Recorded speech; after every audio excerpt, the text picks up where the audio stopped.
रात के लगभग 12:30 या पौने 1 के करीब हो रहे होंगे। और हम एक ऐसे अनजान सिटी में थे, अनजान स्टेट में थे, जहाँ हमें ना उसकी कोई लैंग्वेज आती, ना कोई लोकल जगह पता, ना कुछ पता। और वहाँ ठगा गए, आते ही ठगा गए।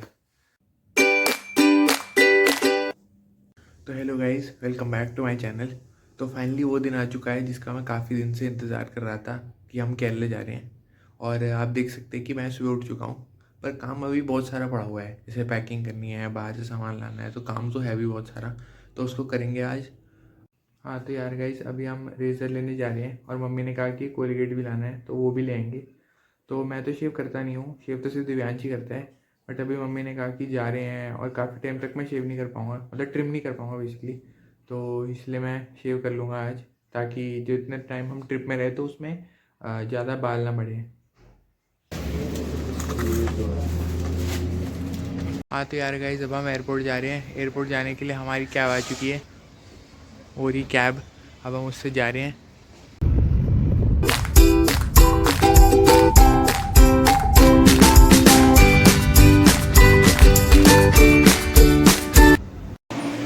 हाँ तो गाइस यार, हम एयरपोर्ट पे आ चुके थे और हमारा सामान भी जा चुका है, पूरा चेक इन वेक इन कर चुके हैं और बोर्डिंग पास भी मिल चुका है। अब हम आज तो गए 5:30 बजे, पर हमारी प्लेन है 8 बजे से।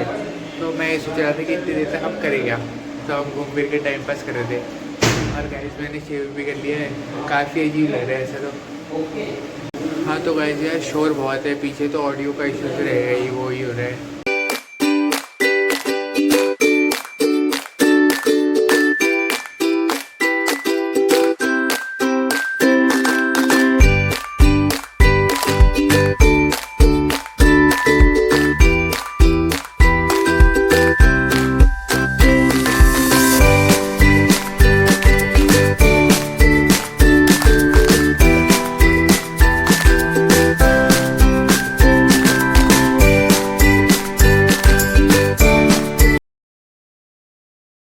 हाँ तो गाइस, अब हम फ्लाइट में बैठ चुके हैं और पीछे सबसे लास्ट वाली सीट मिली है ना, तो पीछे फ़ैन की बहुत आवाज़ आ रही है। और टाइम पास बहुत करना पड़ा, पूरे 1.5 घंटे हमें वेटिंग लाइन में वेट करना पड़ा। बट फाइनली अब वेट ख़त्म, अब हम फ्लाइट में बैठ चुके हैं। अब तो त्रिवेंद्रम पहुँच ही जाएंगे आराम से।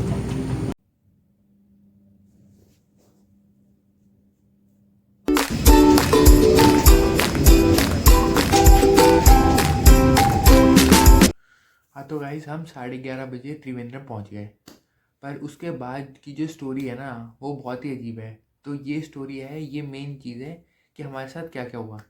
तो हुआ ये था कि हम यहाँ से कार रेंटल बुक करके गए थे, ठीक है। इसके थ्रू हमने कार रेंटल बुक करी थी। तो जो कार की डिलीवरी का टाइम था ना, वो था 6 दिसंबर की 12 बजे, सुबह के 12 बजे, मतलब आधी रात के 12 बजे बेसिकली। तो तब हमें गाड़ी मिलने वाली थी। वो हमने इसलिए किया था कि हमने ये सोचा था कि त्रिवेंद्रम थोड़ा बड़ा एयरपोर्ट होगा, तो सामान कलेक्ट करने में और वहाँ से बाहर निकलने में टाइम लग जाएगा। तो आधी रात 12 बजे तक हम आराम से गाड़ी ले लेंगे। तो हुआ ये कि हम जब उतरे तो तुरंत ही हम अपने लगेज काउंटर पे पहुंच गए और वहाँ से हमने अपने तुरंत सामान कलेक्ट कर लिया। उसके बाद फिर हम बाहर निकल गए। छोटा सा ही एयरपोर्ट था, बिल्कुल आराम से बाहर निकल गए। मतलब सिर्फ 5-10 मिनट लगे होंगे हमें ये सब पूरा प्रोसेस करने में, सामान उठाने में और बाहर निकलने में। तो हुआ ये कि अब डिलीवरी का टाइम था 12 बजे, ठीक है। तो अभी टाइम हो रहा है करीब 11:45, ठीक है। और हम 5 मिनट वेट भी कर चुके हैं, 5-10 मिनट वेट करके इतना टाइम हो रहा था। तो फिर हमने सोचा कि अब हम अपने होटल चलते हैं। तो होटल जो था वो पापा के ऑफिस का गेस्ट हाउस था एक। तो हमने सोचा कि वहीं पे चलते हैं। और इससे पहले क्या हुआ था, इससे पहले ये हुआ था कि हमने जो इंडियन रेंटर कार थी ना, उनके कस्टमर केयर पे फ़ोन करा कि ड्राइवर की डिटेल्स और गाड़ी की डिटेल्स वगैरह पूछने के लिए। गाड़ी की डिटेल्स तो खैर ऐप पे आ गई थी, ड्राइवर की डिटेल्स थी और गाड़ी क्या कब कैसे मिलेगी वो सब जानने के लिए। तो कस्टमर केयर पे रिप्लाई आया कि उन्होंने कहा कि हमारी सर्विस सिर्फ 8 AM से लेके 11 PM तक ही होती है, उसके बाद नहीं होती। टाइम हो रहा था 11:45। तो हमने सोचा कि अब चलिए ये होटल ही चलते हैं, मतलब गेस्ट हाउस ही चलते हैं, क्योंकि पापा के ऑफिस का वो गेस्ट हाउस ही है। तो वहाँ चलते हैं। तो फिर क्या हुआ कि वहाँ पे एक प्रीपेड टैक्सी थी एयरपोर्ट पे। तो वहाँ पे हमने एड्रेस दिखाया ऑफिस का, और मतलब गेस्ट हाउस का एड्रेस दिखाया। और फिर प्रीपेड टैक्सी बुक करा ली। तो उसने एक स्लिप दी और था कि जब वो ड्राइवर पहुंचा देगा हमें तब हमें से पैसे देने थे। तो जो स्लिप का वो बिल था वो लगभग 470 रुपीज़ था। तो हमें ड्राइवर मिल गया, हम कैब में बैठ गए, सारा सामान डाल दिया और फिर वहाँ से चल दिए एयरपोर्ट से। तो फिर क्या हुआ कि अब आधे रास्ते पहुँचे थे तो करीबन 12:10 पे मैसेज आता है ड्राइवर का कि वो एयरपोर्ट के T1 पे खड़ा है। T1 वही एयरपोर्ट है जहाँ हम लैंड किए थे। तो हमने लोकेशन पिकअप वही डाली थी, त्रिवेंद्रम एयरपोर्ट, और ड्रॉप ऑफ था कोच्चि पे। तो वो वहाँ वेट कर रहा था और अब हम आधे रास्ते पहुँच गए थे। और ये दूसरी ड्राइवर था कैब का, ठीक है। इसने पूरा उल्लू बनाया, हमें टूरिस्ट समझा, वो पूरा उल्लू बनाया। तो पहले तो ये जो एड्रेस हमने दिया था वहाँ तक तो पहुँचा नहीं, आधे रास्ते पहुँचा और फिर बोला कि ये एग्जिस्ट ही नहीं करता, ये है ही नहीं, ये गलत दिखा रहा है, ये वो। और फिर हमें कहीं घुमाने लगा। तो फिर क्या हुआ कि रेंटल कार वाले का फ़ोन आया, मम्मी का फ़ोन था। तो मैंने उठाया, फिर मतलब मम्मी के फ़ोन पे उसका फ़ोन आया। तो फिर उसने कहा कि कैब के ड्राइवर को वो दो फ़ोन। तो हमने दे दिया फ़ोन, उसको बात कर रहा था वो कैब का ड्राइवर, रेंटल कार वाले ड्राइवर आपस में बात कर रहे थे। अब एक तो केरल की लैंग्वेज बहुत अजीब है, तो हमें कुछ समझ नहीं आया उसमें वो क्या बोल रहा था, क्या कुछ कह रहा था, कुछ समझ नहीं आया। तो कुछ कुछ बात हुई।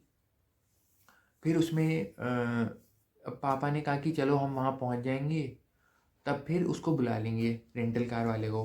तो मैंने कहा कि नहीं नहीं, ऐसा करेंगे तो वो एक्स्ट्रा डिलीवरी लेगा। और वो भी कह रहा था कि वो एक्स्ट्रा डिलीवरी चार्ज देगा, क्योंकि कंपनी की पॉलिसी है कि वो अगर और कहीं ड्रॉप करेंगे हमारी लोकेशन के अलावा तो वो एक्स्ट्रा लेंगे, तो ये तो लेते ही हैं। तो फिर हमने ये सोचा कि चलो चल के वो बोलते हैं वापस। नहीं, तो फिर कुछ बात हुई उसमें ड्राइवर में और इसमें रेंटल कार वाले आदमी में कुछ बात हुई, और फिर ये जो ड्राइवर था वो घुमा के हमें वापस ले गया एयरपोर्ट। तो घुमा के इसने हमें T2 टर्मिनल पे छोड़ दिया त्रिवेंद्रम एयरपोर्ट के। और फिर जब हम उतरे तो और फिर वहाँ उतरे और वहाँ पे आ गए रेंटल कार वाला। तो फिर क्या हुआ कि अब जो कैब वाला था वो हमसे मांग रहा है 720 रुपये। मतलब ये हमें T1 एयरपोर्ट से लेके घुमाया उसने पूरा, T2 पे लाके छोड़ दिया, 700 रुपये मांग रहे हैं। बिल पे था 470। तो हमने बोला कि सिर्फ 500 देंगे, उसमें बात ख़त्म करिए। पर नहीं, वो तो लड़ने पे आ गया, पूरा लड़ा। मतलब सोचिए, आप रात के लगभग 12:30 या पौने 1 के करीब हो रहे होंगे, और हम एक ऐसे अनजान सिटी में थे, अनजान स्टेट में थे, जहाँ हमें ना उसकी कोई लैंग्वेज आती, ना कोई लोकल जगह पता, ना कुछ पता। और वहाँ वहाँ और ठगा गए, आते ही ठगा गए। मतलब इतना उल्लू बनाया ना उसने कि फिर कुछ बात हुई। फिर जो कैब मतलब रेंटल कार वाला था वो भी इंसान वही था, वो भी ड्राइवर मतलब जो भी था डिलीवरी बॉय, वो भी वहीं पे था। तो फिर कुछ बात हुई, काफ़ी टेंशन हुई। तब इस वजह से ना मैं व्लॉग नहीं कर पाया। एक तो रात भी थी और इतना सब कांड हो गया था, और ये तो सिर्फ आधा कांड है, इसके बाद और भी कांड बचा हुआ है। तो फिर कुछ निपटा के पापा ने 500 दिए, तब जाके वो कुछ उसको निपटा के फिर भेज दिए। तो कैब वाला तो हो गया। अब गाड़ी हमारी बिना फ्यूल वाली थी, और अब टाइम हो गया था करीब 1:10 के आसपास हो गया था रात के। तो गाड़ी मिल गई हमें, सारी फॉर्मेलिटीज़ कंप्लीट हो गई, हमने देख लिया कि गाड़ी कैसी है, पूरी रिकॉर्डिंग रिकॉर्डिंग बना ली उसकी। फिर क्या हुआ कि गाड़ी में सिर्फ 24% फ्यूल थी। तो हमें जाके फ्यूल भरवाना था और हमें गेस्ट हाउस भी आना था। तो पहले मैंने ये सोचा, मतलब हम सब ने मिल के सोचा कि पहले फ्यूल भरवाएं कि गेस्ट हाउस जाएं। तो फ्यूल ये सोचा कि आसपास जो फ्यूल पेट्रोल पंप होगा ना, वहाँ से पेट्रोल डलवा के फिर आगे चलेंगे। तो क्या हुआ कि हमने सोचा पहले पेट्रोल डलवा लेते हैं, तो पेट्रोल डलवाने गए, पेट्रोल डलवा। हाँ, तो गाइस फिर ये हुआ कि पापा ने जो गेस्ट हाउस था ना, मतलब जो ऑफिस था, वहाँ पे फ़ोन करा। तो फ़ोन कर एक इंसान ने उठाया जो वहाँ नाइट ड्यूटी कर रहा था, ठीक है। तो उसकी इंग्लिश ऐसी थी जो हमें बिल्कुल कुछ समझ नहीं आ रही थी, कुछ नहीं पता चल रहा था कि वो क्या कहना चाह रहा है, क्या हो रहा है। बहुत अजीब टाइप की इंग्लिश थी, केरलाइट मिक्स इंग्लिश। तो फिर भी हमने कुछ समझा, फिर उससे बात हुई, फिर उसने लोकेशन भेज दी। तो लोकेशन हमने लगाया पेट्रोल भराने के बाद, फिर हम आगे गए और फाइनली उस लोकेशन पे पहुंच गए। लोकेशन पहुंच गए तो दरवाज़ा बंद था, ताला लगा हुआ था। फिर क्या हुआ कि हमें कुछ समझ नहीं आया, फिर हम आगे पीछे वहीं घूमते रहे, फिर काफ़ी टाइम हो गया, लगभग 2:30 बज गए। तब हमें एक इंसान दिखा जो बाइक पे घूम रहा था, लोकल आदमी था वहाँ का, वो बाइक पे घूम रहा था। सोचिए रात के करीब 2 बजे या 2:15 बजे। तो फिर हमने उसे रोका। उसने इस इंसान से जो पापा के ऑफिस में उस टाइम काम कर रहा था उस समय, उससे बात की अपने फिर लोकल लैंग्वेज में, मलयालम में, पता नहीं क्या उसमें बात करी। फिर आके उसने हमें वापस उसी गेट पे ले आया जहाँ हमें गूगल मैप्स ने छोड़ा था, जो बंद था। ठीक है, तो हुआ था वहाँ पे ये कि उस ऑफिस में 2 गेट थे। तो जो बाहर वाला गेट था ना, वो लगभग 12 बजे बंद हो जाता था।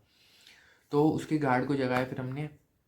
फिर हम अंदर गए और फिर उसके अंदर एक और गेट था, पर वो गेट लकीली खुला हुआ था। खैर वो भी बंद रहता है, बट वो खुला हुआ था क्योंकि वहाँ के गार्ड ने सोचा हो कि यार वो बिल्कुल बाहर वाला गेट तो बंद ही है, तो इसको क्या ही बंद करना। तो वो खुला हुआ था। तो इस तरह से फिर हम घुस के फाइनली फाइनली हम पहुँच गए अपने गेस्ट हाउस पे। तो अगर वो इंसान नहीं मिला होता ना हमें, वो बाइक पे, तो पता नहीं क्या होता फिर। मतलब रात के 2:30 बज रहे हैं, कुछ अता पता नहीं है स्टेट का, कुछ अता पता नहीं सिटी का, कोई हमारी हिंदी भाषा इंग्लिश कुछ समझ ही नहीं रहा है, सब अपने लोकल में बात कर रहे हैं।